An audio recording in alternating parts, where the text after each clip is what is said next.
Hello and welcome to my haul.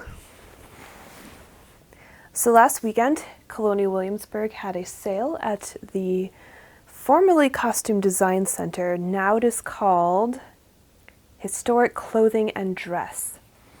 And they have new management over there, and they are making a lot of changes to the overall silhouette of the clothing in the historic area in the form of redesigning all of the stays. So they were selling off a large portion of previously worn costume pieces, many of which were in pretty decent condition. So I went by and I snagged a good amount of fabric, honestly, is what I was really looking for.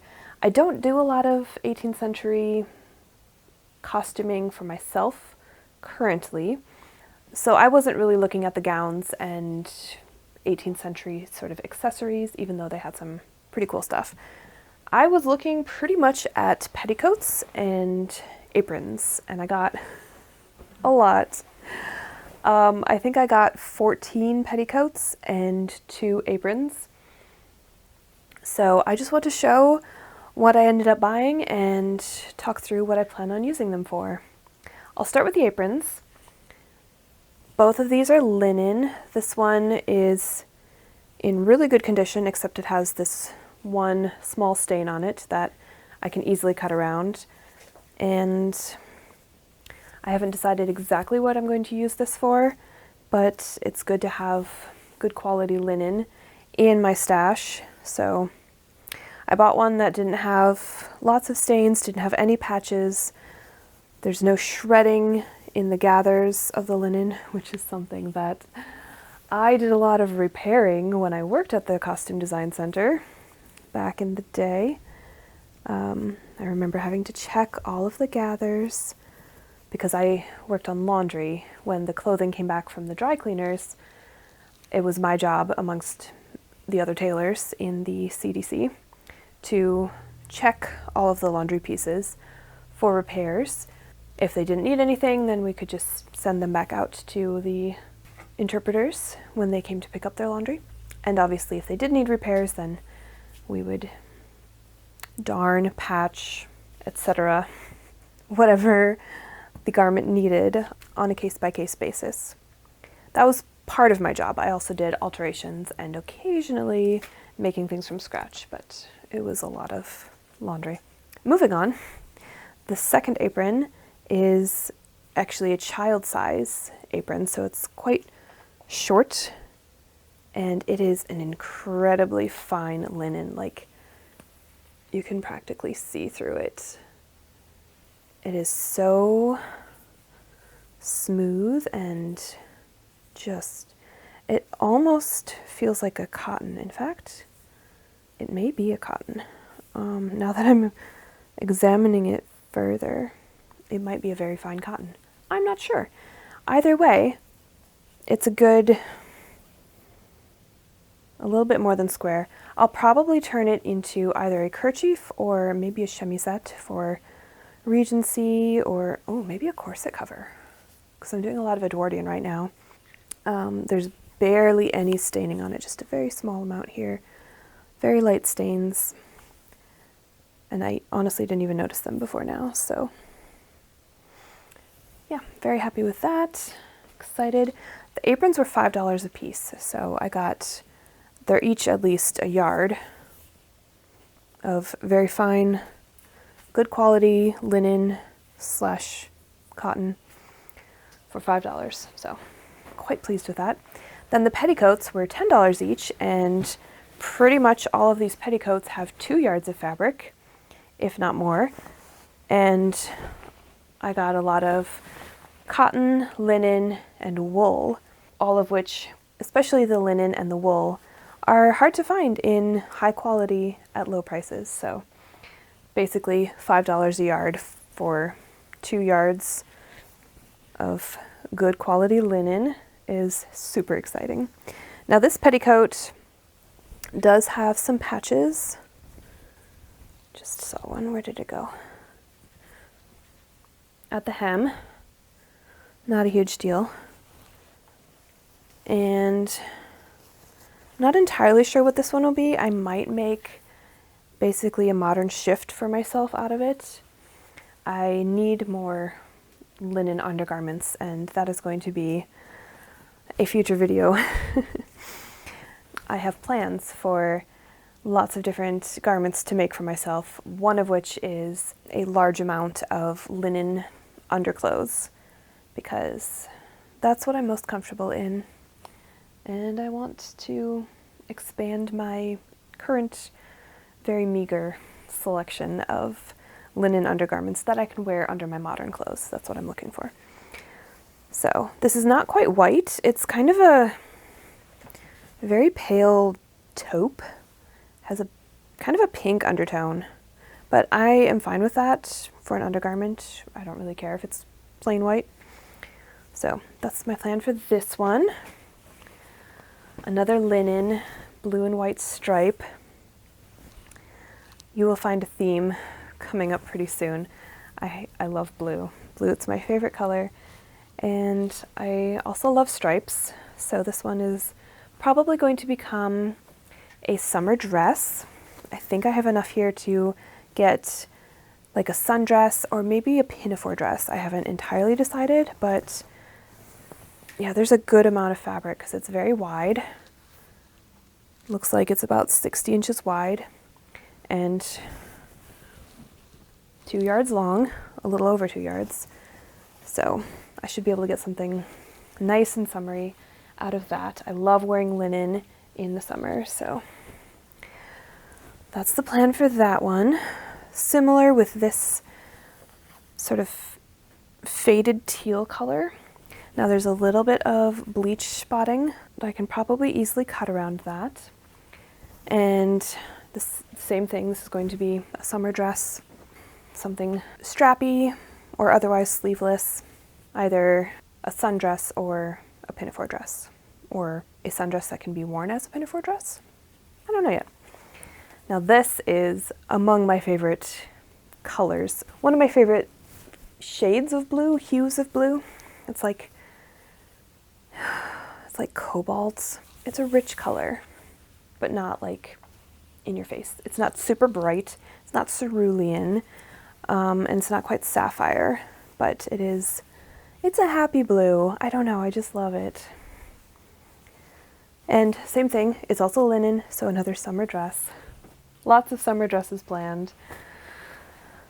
This one is a cotton, very pale blue, which we know I love, and has a woven self stripe.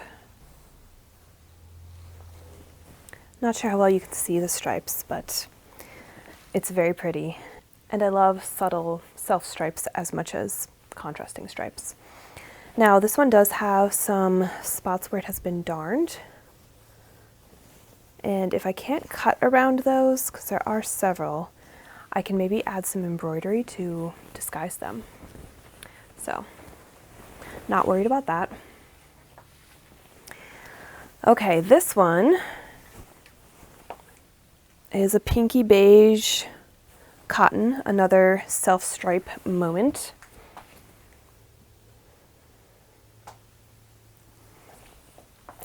And it has this lovely ruffle at the bottom, which I'm absolutely in love with. This one does have a stain on the back. I'm going to see if I can wash that out, and if I can't, this is probably going to end up being an undergarment for my historical costuming. And it's actually too long for me at the moment, so I will need to shorten it anyway to make it the right length for, you can't see what I'm showing you, but yeah, it's going to be a great versatile undergarment for various points of historical costuming time periods. All right, I think those are the only two cotton ones. Now we're getting into wool, which is super exciting. Some of these I'm just so thrilled about. This beautiful green. It's like a forest green, and it is so lightweight. I don't know if you can see that the The light kind of comes through it, and it's just a really lovely weave. And it reminds me of vintage garments that I have handled. And it is actually technically a vintage textile, because all of these had cards attached to them that said when they were made and who they were assigned to, which interpreter wore them at various times throughout their life before they were retired. And this one was made in the 80s. So I don't have the card. They kept the cards when they sold all of the items, but I was able to, read that before I bought this one. And interestingly, when I was working at the CDC, Costume Design Center, I was very used to doing these pleats to put the petticoat into the waistband. I made quite a few petticoats. And this one has gathers at the waist, which is not usual for garments that I've seen. Also much shorter ties. So these ties are not long enough to have gone all the way around the waist of the person. They would have just tied at the sides, which again is not the way I'm used to seeing the costumes done, because there was a very particular set of instructions for making these garments when I was working there, and specific instructions for altering things, and everything was very uniform. So yeah, it's very strange to me to see a gathered waistband on a petticoat. This is obviously for a very small person, but now I don't know if there's enough here, but I would love, absolutely love, to make this wool into a copy of this dress, which is a 1940s reproduction pattern that I made several years ago, and I've worn a handful of times, and I have decided twice now that I'm never going to wear it again, because it's polyester and it's a very slippery satin. It feels like I'm wearing a garbage bag. It is not pleasant. I sweat so much when I wear this dress. It is just horribly uncomfortable, even though it's very cute and it has pockets. And I'm sad that I'm never going to wear it again, because I do love the colors, the vibrant flowers, and I love the style. So I do want to make probably 3 more dresses in this pattern, because I do love it a lot. And I really don't know if there's enough of this to make it, but it would be so stinking cute in that pattern. So I'm going to see. If not that dress, I would like to make a 1940s dress out of this. TBD. Now this one I was really excited about, because not only is, cornflower blue one of my favorite shades of blue, but it is also wool, and the original selvage was left intact, so I can see exactly what this fabric is, and it is 100% wool, merino wool, super fine merino wool, and I got 2 yards of it for $10, so pretty good deal. And it is in excellent condition. I don't think this has a single blemish. I haven't found any holes, patches, stains, any problems at all. And it is the full 2 yards, because it is selvage to selvage, 60 inches wide, 2 yards. So this one is also destined to be probably a 1940s dress, because it is just really lovely wool, and I can see it being a great spring to summer to fall dress, because wool is really quite good for all seasons, and it's lightweight enough that I could get away with wearing it in the summer, but probably more spring and fall, depending on how long the sleeves will be. We'll see. Here is another, again blue, again wool, beautiful, beautiful petticoat.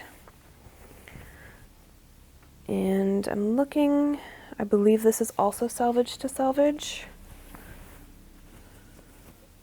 Yep. And there's a tiny bit of bleach staining at the hem, but I think I can manage that just fine. I don't see any other problems with it, and it is such a lovely color. It's like a midnight blue. Again, one of my favorite shades of blue. We're almost done here. I got these 2 petticoats that are both the exact same fabric. One is a bit longer than the other, so there's slightly more in the larger one than the smaller one, but they are both a very heavyweight cotton sateen. So I was wrong, there were more cotton. And I think I'm going to use this as upholstery fabric, if there's enough. So stay tuned for that. If I do reupholster a certain piece of furniture that I already have that needs to be reupholstered because it's kind of in bad shape.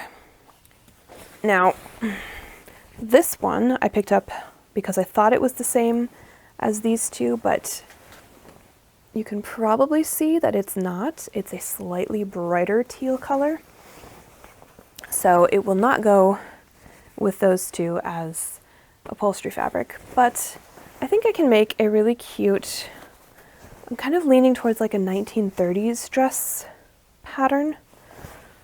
I think mainly because the color reminds me so vividly of this pattern, the dress on the envelope, that I immediately was picturing this as a dress with white accents, because this dress has white accents.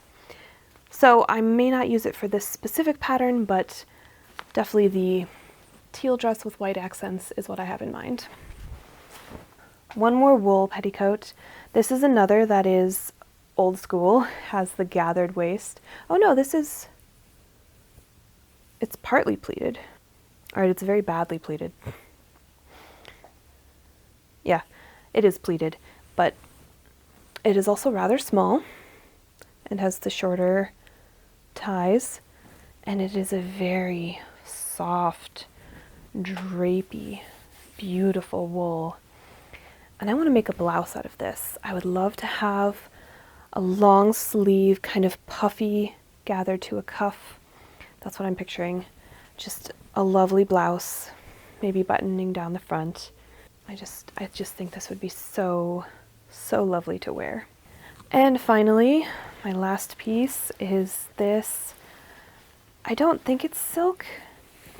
I'm not sure. I'm gonna have to do some kind of fiber test, but it is the softest, butteriest yellow, and it feels like butter too. Like, it is so soft and smooth, and it's such a pretty color. This is my favorite color of yellow, just that soft sunshine, dandelion, buttercup.